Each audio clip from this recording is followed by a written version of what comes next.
I'm here in beautiful Burnaby, Canada, near Vancouver, checking out the Voltbike Metro Plus. It's kind of an electric scooter that qualifies as a bicycle because it has these pedals that probably nobody uses. I have tested them, and I'll show that in the ride test, but you know, they're kind of far back. They fold in like that, and the top speed around 20 miles per hour combined with those pedals classifies as a bicycle, so you don't necessarily have to have a license. It's a low-speed electric transport, and that's cool, you know, if you're someone who's looking to maybe get to school or commute to a job, you don't have a license, like this could be a great option. There are also, of course, just traditional electric bicycles. They're a lot lighter. That's the first thing that you'll kind of notice. This is like 150 pounds, potentially more. I wasn't able to weigh it. The battery is right here under the floorboard. It's got two handles. It's 63 pounds all on its own. I was able to weigh that.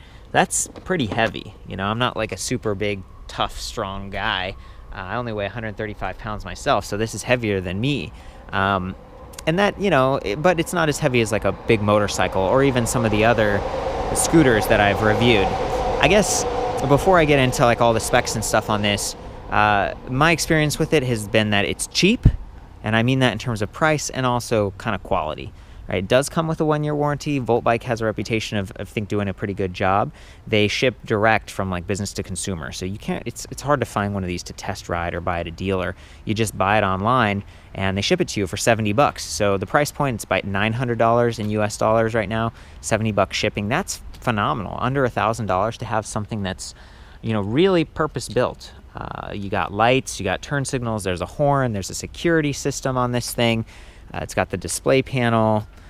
You know, I appreciate that. They're giving you a lot of value. I think these are very popular in Asia, and you know, they're being imported here. So the fact that the company has been around for a few years, Voltbike, and that they have this 1-year warranty, and they have parts that they can send you and stuff and work with you, I get a good feel for that. So cheap isn't necessarily a bad thing, and you know, people have different levels of needs for the products that they get. But this might be more difficult to work on. You know, even just looking at the wheels here, these are 18 by 2.5 inch tires, so a little bit fatter, a little bit wider. It's going to make it kind of comfortable, as opposed to super small, really firm wheels. And you do have suspension, but it's kind of stiff suspension. Maybe I just don't weigh enough, but you know, it's kind of like bouncy. And when you're sitting in this position, even though that's a padded kind of cushion here, it's hard to use your legs as shock absorbers because they're sort of forward like this. If you use the pedals, you can stand up a little easier and use your legs to absorb shock, but it's not like a bicycle in that sense. So kind of keep that in mind depending on where you live. That could be a lot of bouncing. It's got 160 millimeter hydraulic disc brakes front and rear. That's important because you got a lot of weight you need to stop. And it's got these cast alloy rims, so you're not going to have to worry about spokes or anything coming out of true, or you know, if you hit like a really big pothole, that everything should be fine. And these are thicker tires. Thorns and stuff might not cause punctures as readily as on a traditional bicycle. But if you do have an issue, I mean, gosh, you're dealing with something that's a little bit heavier. I don't think there are too many like little motorcycle shops around, at least in America that I know about. So it might be a little bit of, you know, work trying to get this thing apart and work on it. They do sell replacement batteries, and I think those are like $450, $500. You know, so it's like half the price of just a brand new scooter. So we're dealing with something here that feels a little bit more like disposable if something happens to it. But again, there's a lot here to appreciate. You know, it's got the kind of the fenders built in. We've got a license plate thing here. We've got a locking sort of storage compartment. There are actually several on this bike, and this is one of my favorite ones here. Let me grab the proper keys. I like this one because it's fairly spacious and it opens and closes easily. You can kind of see the paint and stuff that was just done probably pretty quickly. Thin, cheap plastic.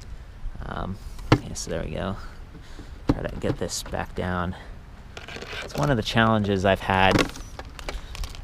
Come on. There we go. Okay.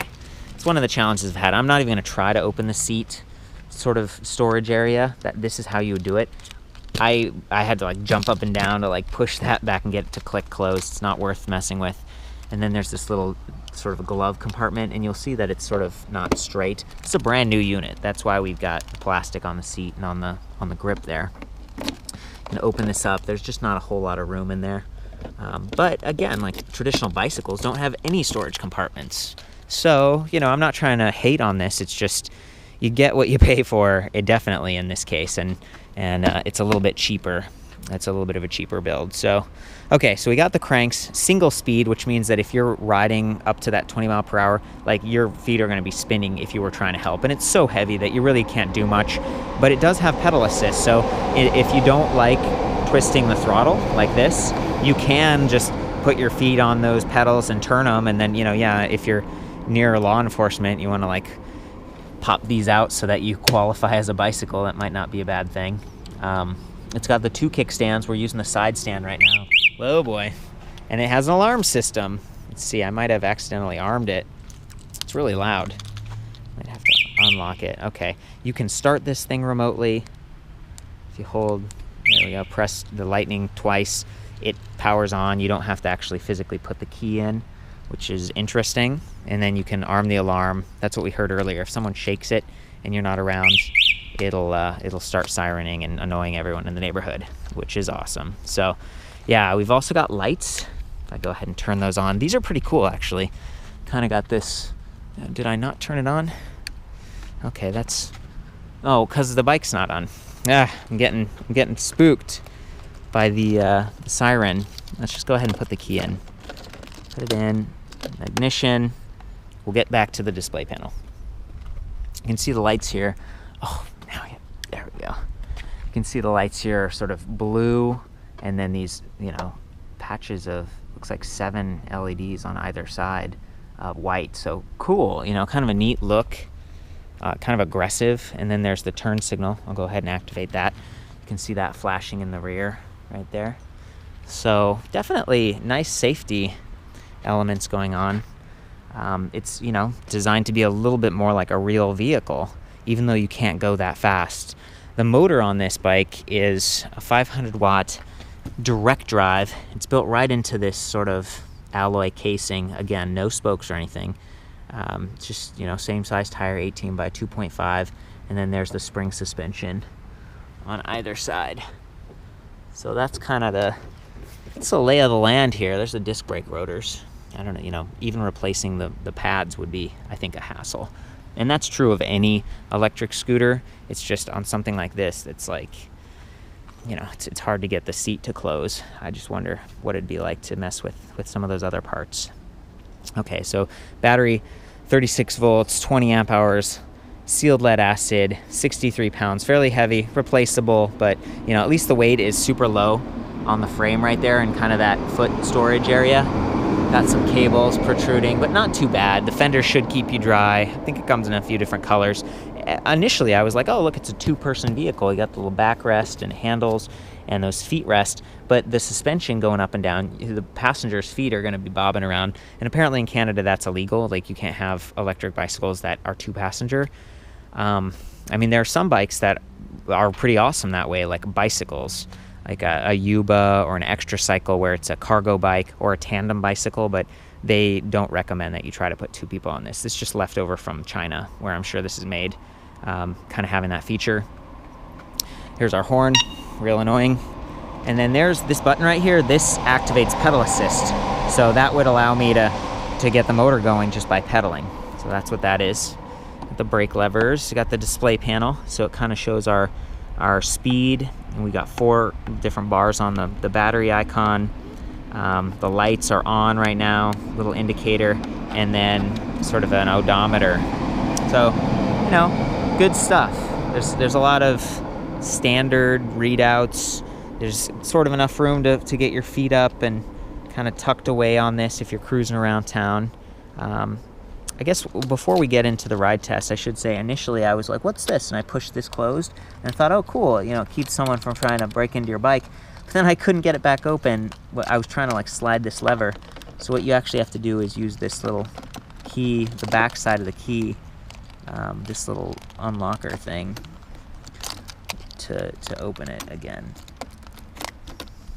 There we go. I don't know why someone couldn't just I'm not sure how secure that really is, but whatever. Ignition. Let's do this. I'm all set. Before we ride, I'm going to try to show you just how I look on this thing. As you can see, my feet would be fairly compact right here, pretty close to the front handlebars. I'm about 5'9", so just to give you some idea, 135 pounds. I'm going to have a nice kind of an upright body position. Have to balance this way. I did want to show you the pedals just for the fun of it, so I'm gonna get those out real quick and just there we go.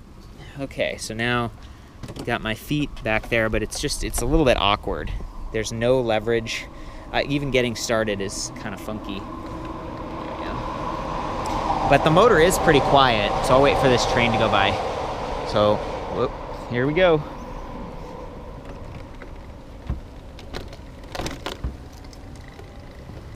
Oh, I didn't enable the... There we go, now we're ready. Whee! See, like at this speed, look at that, I can't keep up. So the pedal's fairly useless. And if this ran out of batteries, I would much rather push it up a hill than try to pedal it. That just, you have no gears, there's one gear, so. Okay, now let's do the throttle test. Oh, that's nice, look, it's like a blue backlit. Let's just pull that in like that. Okay, it's throttle time.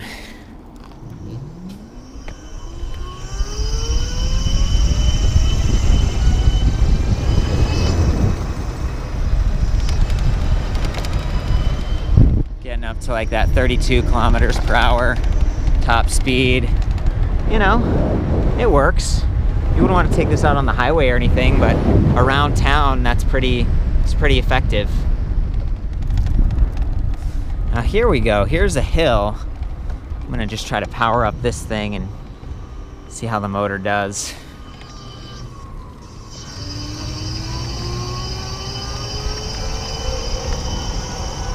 Definitely struggling a little bit. We're at 18 kilometers per hour. Still got the blinker on. There we go.